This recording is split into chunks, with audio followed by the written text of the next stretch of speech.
नमस्कार दोस्तों, स्वागत है एक बार फिर से आप सभी का हमारे चैनल मट्टू 2664 पे। आशा करते हैं आप सब बहुत अच्छे से होंगे। तो फिलहाल गुजर रहे हैं हम लक्ष्मण झूला से और आप देख सकते हैं जस्ट अभी बारिश रुकी और पूरी रात बारिश हुई है।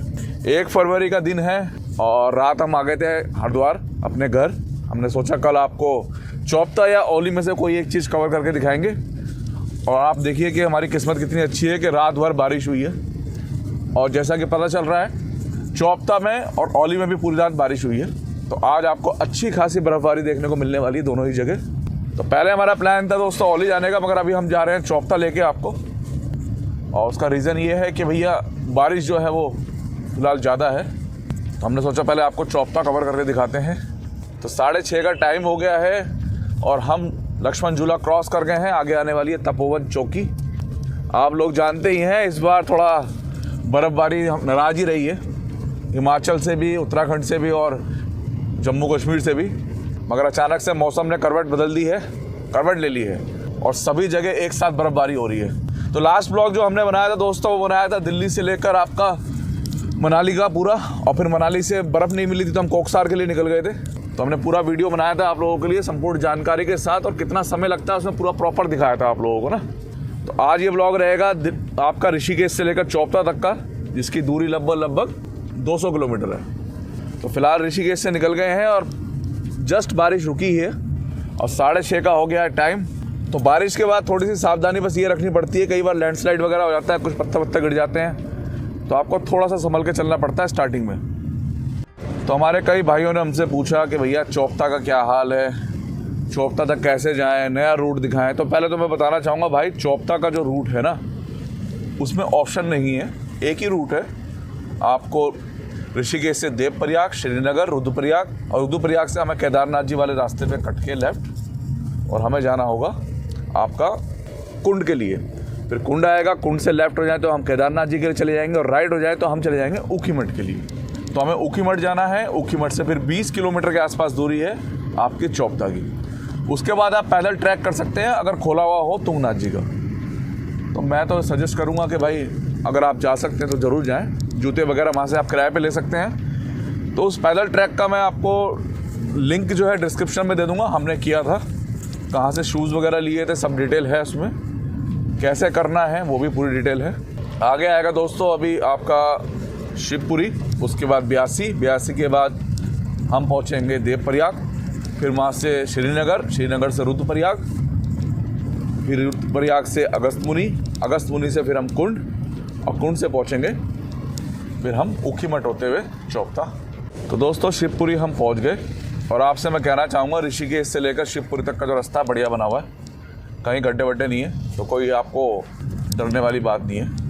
फ़िलहाल हम शिवपुरी से गुजर रहे हैं। थोड़ा सा आप लोगों को ध्यान रखना पड़ेगा, अगर आप बरसात हो जाती है और आप हिल पे गाड़ी चला रहे हैं तो मोड़ों पे थोड़ा सा सावधान रहना पड़ेगा, क्योंकि पत्थर वत्थर पड़े रहते हैं और सड़क हो जाती है काली बारिश के बाद, आप देख सकते हैं। तो एकदम से आपको दिखेगा नहीं। थोड़ा सा स्पीड को ना कम कर लीजिए, जो आपकी नॉर्मल स्पीड है हिल्स की उस पर 10 की स्पीड कम कर लो आप, क्योंकि एकदम से मोड़ पे ना गाड़ी पकड़ नहीं बनाती, ग्रिप होते हैं भैया। तो फिलहाल शिवपुरी क्रॉस कर रहे हैं। तो ब्यासी आने वाला आगे और लगभग दिन तो काफ़ी देर पहले का निकल चुका है, मगर अब रोशनी होनी शुरू हुई है, क्योंकि आप सब जानते ही हैं बरसात के बाद थोड़ा लेट निकलता है दिन ना। तो ये देखिए लैंडस्लाइड जिसकी मैं बात कर रहा था आपको। तो इस तरीके से आपको सावधानी से चलना है, क्योंकि ये ना एकदम से आ जाते हैं। तो आज कोशिश करेंगे कि हमें बर्फ़ मिल जाए तो उसमें हम आपको गाड़ी चला के दिखाएं, जिससे कि आप लोगों को ये अंदाज़ा लगे कि भैया हम जो अपनी 4x2 छोटी गाड़ियाँ लेके जाते हैं वो किस तरीके से बर्फ़ में चलेंगी। तो क्या हाईवे बन गए हैं उत्तराखंड में भी, आप देख सकते हैं क्या ज़बरदस्त हाईवे है। सबसे बड़ी बात थी हम लेफ़्ट साइड से चलते थे इस पुल के ना, और ये बरसात होती रास्ता ब्लॉक हो जाता था यहाँ से। और अब देखो आप 63 किलोमीटर प्रति घंटा की स्पीड पर हम चल रहे हैं बड़े आराम से। बस चलना आपने आराम से। बरसात के बाद अगर आप किसी उत्तराखंड के अगर आप पहाड़ों पे आते हैं तो मैं आपको बिल्कुल सही बता रहा हूँ, आपको सावधानियाँ बरतनी पड़ेंगी थोड़ी सी। ये देखिए पत्थर वगैरह गिरे हुए हैं, बाकी कोई दिक्कत नहीं है, आप बस आराम चलो। नहीं पत्थर गिरा हो तो अपने आप को सेफ लेके चलो, ऐसी कोई दिक्कत नहीं है। तो पूरे रूट पे बस एक यही एक पैस आया जिसमें भैया पानी वानी भरा पड़ा है और गाड़ी डूब गई पानी में पूरी। एक्चुअली पानी की निकासी नहीं है वहाँ पे, तो इसलिए वहाँ पानी भर गया। माँ गंगा का जो जल है वो हरे रंग का हो रखा, बिल्कुल हरा। कलर चेंज होते हैं मौसम के हिसाब से। तो ब्यासी पहुंच गए दोस्तों हम, फिलहाल कर रहे हैं ब्यासी क्रॉस। तो ये है ब्यासी और देखिए क्या व्यू आ रहा है सुबह सुबह, कितना मस्त व्यू आ रहा है। और यहाँ पे चल रहा है ऋषिकेश कर्णप्रयाग रेलवे का काम, जो बहुत जल्द पूरा होने वाला है, अपने अंतिम उस पर चल रहा है। तो ब्यासी क्रॉस करने के ठीक 5 किलोमीटर बाद ही एक छोटा सा ये पैच हो रहा था।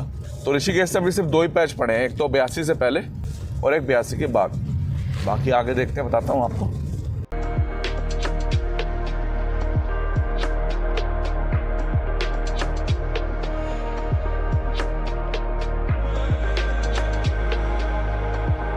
सुबह सुबह का नज़ारा देखिए आप यहाँ का ना, और ये देखिए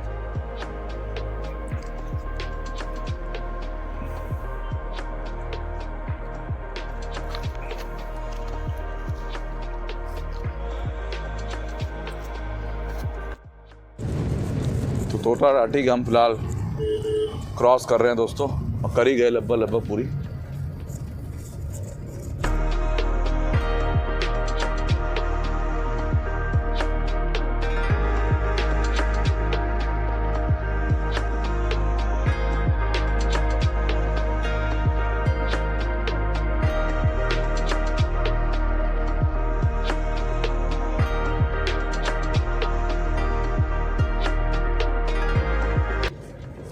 तो 3 धारा पहुंच गए दोस्तों हम। 3 धारा, खाने पीने की सब व्यवस्था है यहाँ पे, चाय वाय पी सकते हैं आप यहाँ पे, और खाना वगैरह खा सकते हैं, सब तरीके की यहाँ व्यवस्था मिल जाएगी।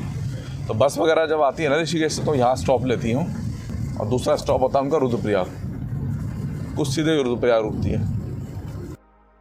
तो देवप्रयाग दोस्तों हम पहुँच गए फ़िलहाल, और हमें 1 घंटा 25 मिनट लग गए यहाँ तक पहुँचने में। टाइम हो गया है आपका 7:55।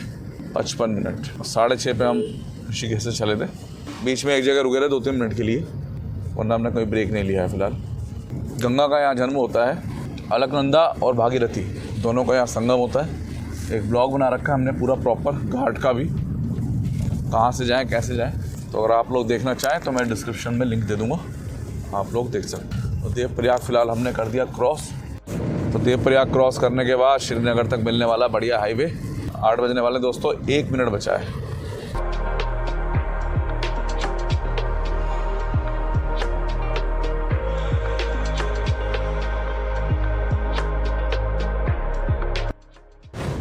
तो फिलहाल हम चल रहे हैं देवप्रयाग श्रीनगर हाईवे पे, जो कि काफ़ी फास्ट है। तो बारिश तो पूरी रात हुई है, और अभी तक ऋषिकेश से यहाँ तक पूरे सबूत मिले हमें बारिश के, भैया यहाँ पर अच्छी खासी बारिश हुई है।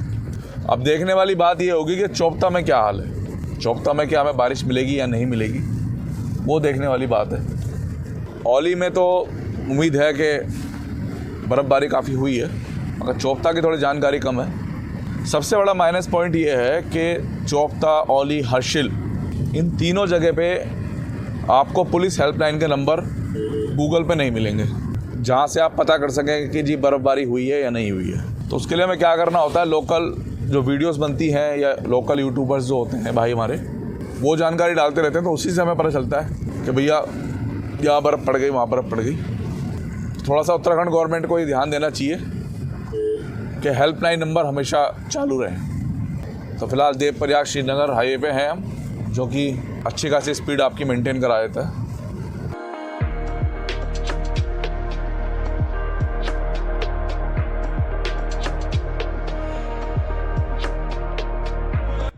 देवप्रयाग से श्रीनगर के बीच में 35 किलोमीटर की बेल्ट है, जो पूरी की पूरी आपको ना ऐसी मिलने वाली, मतलब इसमें कोई बीच में ऐसा नहीं है कि रोड छोटा होता है चौड़ाई में या फिर चौड़ा हो जाता है, ये सेम ऐसा ही है और लास्ट तक ऐसे ही रहता है। तो इसलिए इसमें क्या है ना, आपका टाइम कवर हो जाता है। मतलब ये जो 35 किलोमीटर की बेल्ट है, आपको इसे कवर करने में मैक्सिमम आधा घंटा ही लगता है।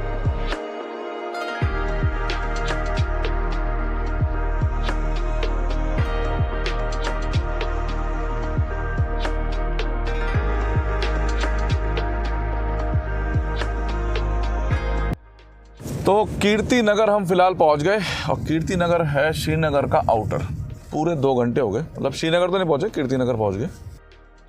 दोस्तों 2 घंटा 4 मिनट में हम पहुंच गए ऋषिकेश से श्रीनगर। 100 किलोमीटर के आसपास हमने कवर किया है। तो शुरू के 65 से 66 किलोमीटर हमने कवर किए 1 घंटा 25 मिनट में, और लास्ट के 30 किलोमीटर कवर किए हमने लगभग आधे घंटे में। उसका जो रीज़न है वो मैंने आपको बता दिया, देवप्रयाग से रोड बढ़िया है। तो फिलहाल श्रीनगर में हम एंटर कर गए हैं और करते हैं अब श्रीनगर क्रॉस।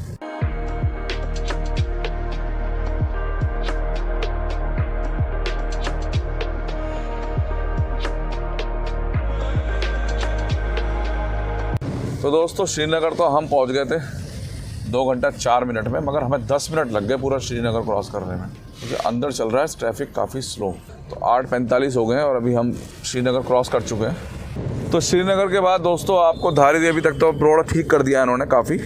अभी भी कुछ थोड़ी बहुत कमी है 1-2% की, मगर काफ़ी हद तक ठीक कर दिया है। फिर धारी देवी से रुद्रप्रयाग के बीच में चल रहा है काम, थोड़ा सा आपको पता रेलवे का, तो वहाँ बीच बीच में कुछ पैचेस रह गए हैं, तो वो भी आपको कवर करके दिखाते हैं। अभी ये क्या हाल है इस समय श्रीनगर रुद्रप्रयाग हाईवे के।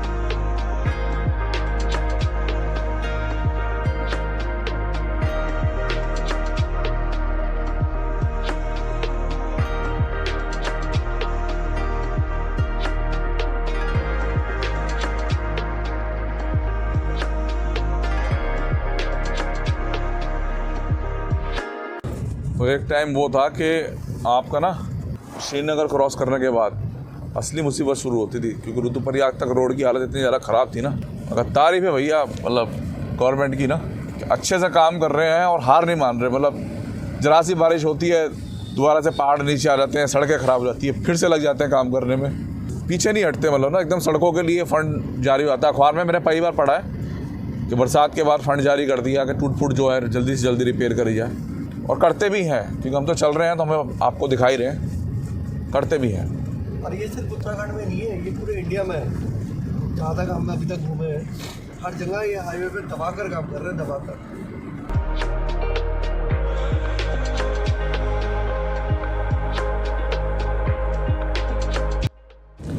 तो दोस्तों ये है कलियासोड़, और यहाँ है माँ धारी देवी का मंदिर। यहाँ से लेफ़्ट चले जाएं तो हम माँ धारी देवी के मंदिर की तरफ चले जाएंगे। बहुत सुंदर जगह है, और अभी तो शिफ्ट भी करा है उन्हें उनके नए स्थान पे, तो आप एक बार होके ज़रूर आइएगा। तो कलियासोड़ हमने कर दिया क्रॉस। तो पहाड़ पे पहले चढ़ने वाली गाड़ी को आपको साइड देनी है, जैसे बस अभी ऊपर आ रही थी ना, पहले हमें उसे साइड देनी है। तो माँ धारी देवी से लेकर और रुद्रप्रयाग के बीच में 2-3 पॉइंट ऐसे हैं जहाँ पर रोड का काम चल रहा है। एक जगह रोड शिफ्ट करने का काम चल रहा है, तो मैं दिखा देता हूँ। पूरे इस रूट पे यही 2 पॉइंट ऐसे आएंगे आपके माँ धारी देवी के बाद।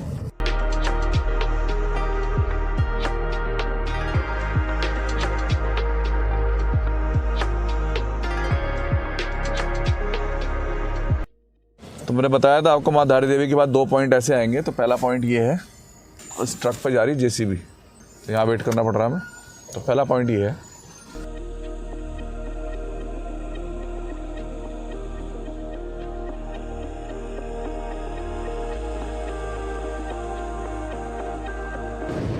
तो जैसा कि मैंने आपको दिखाया धारी देवी से धारी देवी के बाद वो जो पॉइंट आया था, उसके बाद देखिए आप रोड बिल्कुल ठीक है, कोई दिक्कत वाली बात नहीं है। तो जो 2 पॉइंट मैंने आपको बताए थे, उसमें दूसरा पॉइंट ये है जहाँ पे रेलवे टनल्स का काम चल रहा है, जो ऑलमोस्ट कंप्लीट है। यहाँ से पुल उधर जाएगा। तो ये है वो टनल्स जिन पे चल रहा है काम फिलहाल। तो सिलकारा टनल में जब हादसा हुआ था तो यहाँ के इंजीनियर भी गए थे वहाँ देखने के लिए कि कैसे उन मज़दूरों को बाहर निकाला जाए।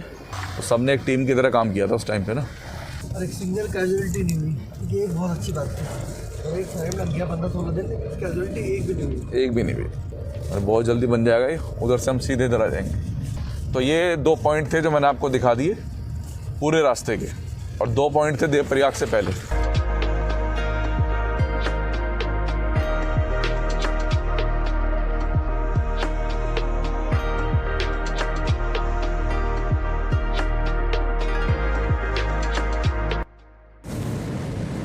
तो रुद्रप्रयाग हम पहुंच गए हैं। टाइम हो गया है 9:20। तो 3 घंटे में अभी 10 मिनट है और हम पहुंच गए हैं रुद्रप्रयाग। तो मैं आपसे कहना चाहूँगा जब भी आपको केदारनाथ साइड या चौपता साइड जाना हो ना, तो आप हमेशा बाईपास से जाना, क्योंकि इधर से आपको लंबा ही पड़ेगा शहर से। अभी हम शहर से जा सकते थे, हमें ट्रैफिक भी नहीं मिलता, मगर हमने इसलिए अवॉइड करा क्योंकि शहर में टाइम लगता ही है। तो आप जब भी केदारनाथ जी जाना हो आपको, या चौपता जाना हो, या तुंगनाथ जी जाना हो, तो आपने बाईपास से जाना है। अभी हम जा रहे हैं बाईपास से और सीधे चले जाते हैं, हम चले जाते हैं शहर में। तो पहले ये चौड़ा हुआ करता था पूरा ब्रिज, मगर लैंडस्लाइड हो गया साइड से, तो इस वजह से इसकी चौड़ाई थोड़ी सी कम हो गई है पहले से।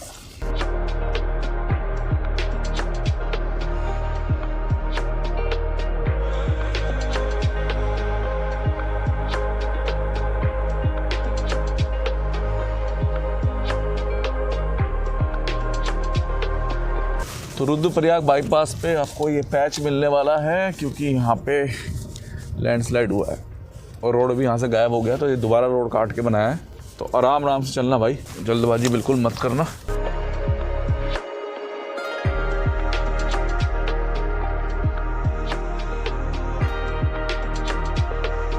तो ये दोस्तों नई टनल बन रही है अभी, है ना। अब इससे पता क्यों बनाया जा रहा है, क्योंकि अब बद्रीनाथ जी के लिए भी ना इस बाईपास को ही ऑन करेंगे, ये आपको सिटी में जाने नहीं देंगे। अभी बद्रीनाथ जी के लिए हम सिटी में चले जाते हैं, अभी यहाँ से राइट हो जाए तो हम बद्रीनाथ जी के लिए चले जाएंगे बाया रुद्रप्रयाग होकर। हम हो गए यहाँ से लेफ़्ट, तो आने वाले टाइम में भैया बद्रीनाथ जी के लिए भी आप इस टनल से होके जाएंगे। तो नए नए प्रोजेक्ट आ रहे हैं, नए नए तरीके के रास्ते खोजे जा रहे हैं, जिससे कि रास्ते और अच्छे और बढ़िया हो जाएँ।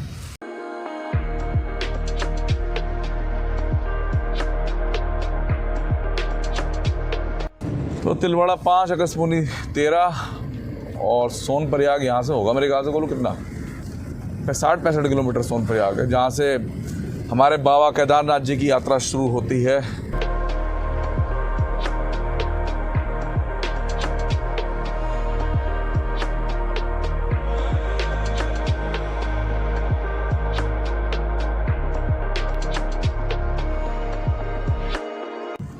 तो तिलवाड़ा आ गया दोस्तों और हम पहुंच गए तिलवाड़ा। तो जैसा कि हम अपनी हर वीडियो में बताते ही आपको, तिलवाड़ा वो जगह है जहाँ पे आपका यमुनोत्री गंगोत्री हाईवे आके अटैच होता है। जहाँ आप यमुनोत्री हाईवे से या गंगोत्री हाईवे से आएंगे केदारनाथ जी, तो वो यहीं पे आके आपका ऐड होगा। तो ये कट है दोस्तों वो, जहाँ से हम गंगोत्री धाम से उत्तरकाशी होकर आते हैं यहाँ पे, और यहाँ आकर लिंक होता है ये हाईवे। तो आपको अगर केदारनाथ जी से गंगोत्री धाम जाना हो तो आप इस हाईवे से जाएंगे, और ये बढ़िया रूट है, आप लोगों को मैं बताना चाहूँगा, ये बढ़िया रूट है, इसी का आप इस्तेमाल करें।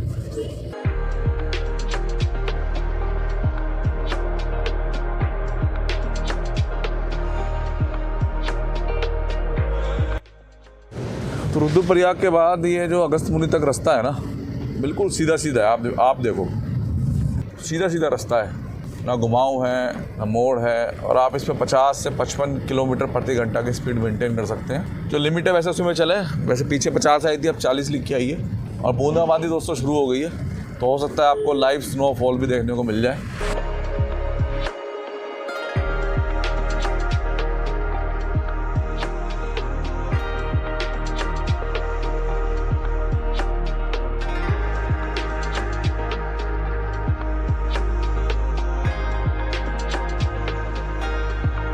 तो दोस्तों अगस्त्यमुनि हम पहुंच गए फ़िलहाल, और ये है अगस्त्यमुनि। ताज़ा बर्फबारी के दृश्य हमें दिख गए हैं, तो मन में उमंग हमारी जग गई है कि हमें चौपता में 101% बर्फ़ मिलने वाली है। पानी वानी भरा हो ना सिटी में, तो आप आराम से गाड़ी निकालना भैया। जो लोग यहाँ पे लोकल रहते हैं बेचारे भीग भाग जाते हैं, वो गलत है। तो अगस्त्यमुनि क्रॉस करके ना लास्ट में आके ये चढ़ाई सी आती है, और एक रास्ता नीचे से जाता है, तो आपको ये ऊपर वाले रास्ते से जाना है। देखो लिखा हुआ भी है, मार्ग केदारनाथ। तो अगस्त्यमुनि क्रॉस कर दिया दोस्तों, और क्रॉस करने में हमें लग गए 5 से 7 मिनट।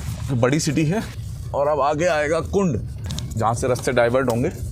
ऊखीमठ का अलग और गुप्तकाशी का अलग, और सीधी बात में समझाऊँ तो तुंगनाथ जी का अलग और केदारनाथ जी का अलग।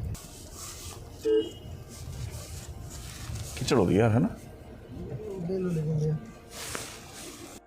तो भैया ऐसा है कि हमने यहाँ पे लिया है डीजल, और जिस पंप से डीजल लिया है हमने, उस भाई ने हमें बताया है कि आगे एक जगह है, वहाँ से रास्ता बंद कर दिया है चौपता का, क्योंकि बर्फ़ ज़्यादा पड़ गई है। वहाँ से आगे आपको पैदल या वहाँ की लोकल गाड़ी से जाना पड़ेगा। तो देखते हैं, आपको दिखाते हैं कहाँ तक रास्ता खुला है और कहाँ तक बंद है। फिलहाल आगे आएगा कुंड। अगस्तमुनि हमने पीछे क्रॉस कर दिया और ये अगस्तमुनि क्रॉस करते ही डीजल पंप पड़ा था। 10 से 15 किलोमीटर तक आपको फर्स्ट गियर में गाड़ी चलानी पड़ती है बर्फबारी में, तो उसी को देखते हुए हमने ले लिया यहाँ पर डीजल।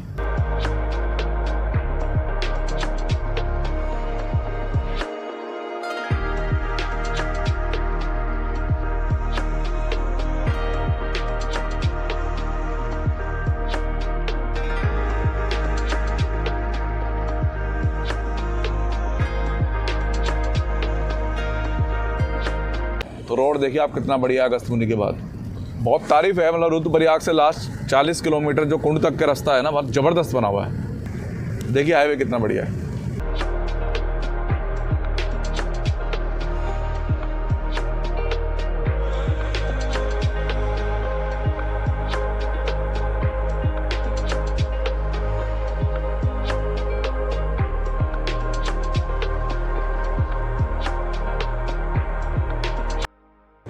तो शानदार हाईवे 10:17 का समय हो गया है। हमें लगभग 3 घंटे और 50 मिनट होने वाले हैं, जिसमें से हमने 12 से 15 मिनट का ब्रेक लिया पंप पे और 2-3 मिनट पहले रुके थे हम देवप्रयाग से पहले। तो यही टोटल ब्रेक थे। अगर नॉन स्टॉप चलते तो हम यहाँ पे होते 3.5 घंटे में। तो नॉन स्टॉप हम नहीं चले और आप भी नहीं चलेंगे। तो अब आगे आने वाला है कुंड। तो थोड़ा सा यही लग रहा है कि भैया इतनी दूर आए हैं तो चौपता तक अगर वो गाड़ी ले आने दें तो ज़्यादा अच्छा है। और अगर रास्ता नहीं है तो हम भी फिर गाड़ी पहले ही लगाएंगे, हम रिस्क नहीं लेंगे बिल्कुल भी, क्योंकि 4x4 तो हमारे पास है नहीं। तो ये बेनिफिट होता है, अगर आपके पास 4x4 गाड़ी हो ना तो आपको रोकते नहीं है। ऐसी अटल टनल में अगर आपके पास 4x4 है तो आपको सोलंग बेरी से आगे जाने देते हैं और 4x2 वालों को रोक देते हैं। अब कुंड आने वाला है तो रास्ता छोटा हो गया है।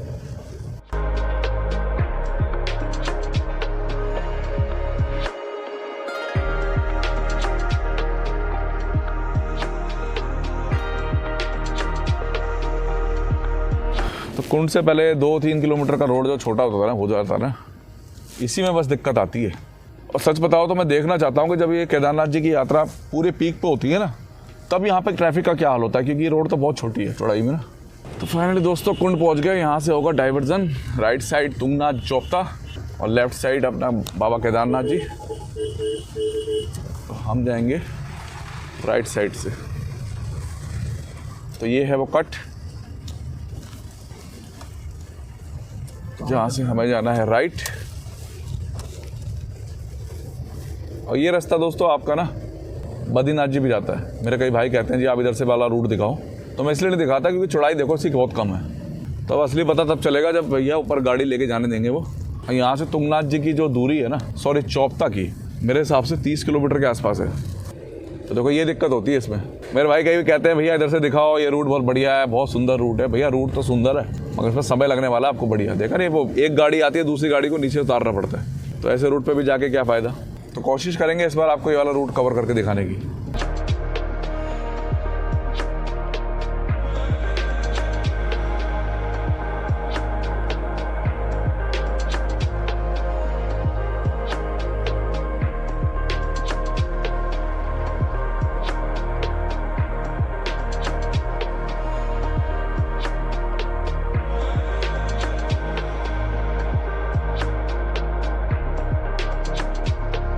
तो छोटे रोड पे आपने जो सावधानियां बरतनी है कि मोड़ों पे बिल्कुल अपना कॉर्नर लेके चलना, स्पीड कम रखना।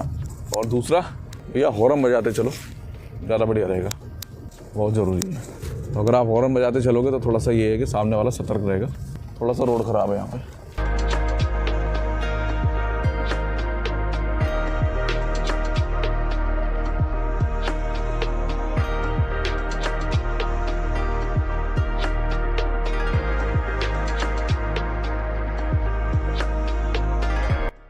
सामने जो आपको दिख रहा है ना पूरा सिटी, ये है गुप्त काशी।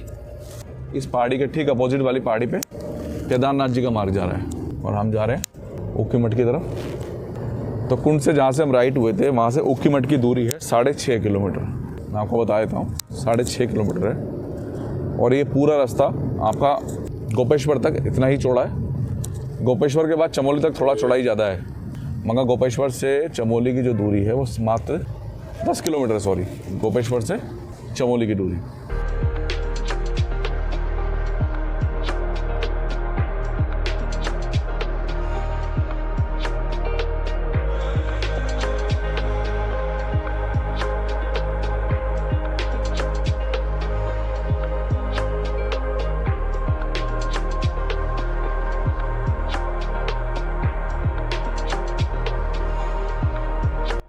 दोस्तों ऊखीमठ हम पहुंच गए और ये है ऊखीमठ का आउटर। अभी आगे जाके सिटी भी आएगी, उससे पहले हम लेफ़्ट हो जाएंगे चौपता के लिए।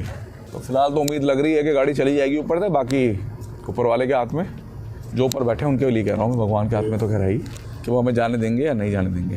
तो ऊखीमठ हम पहुँच गए। अब यहाँ से दोस्तों हम करते हैं अपना ब्लॉग चेंज, क्योंकि सेकंड ब्लॉग में हम आपको पूरा प्रॉपर कवर करके दिखाएंगे। तो पहले वाले ब्लॉग को हम करते हैं अब यहीं पे समाप्त।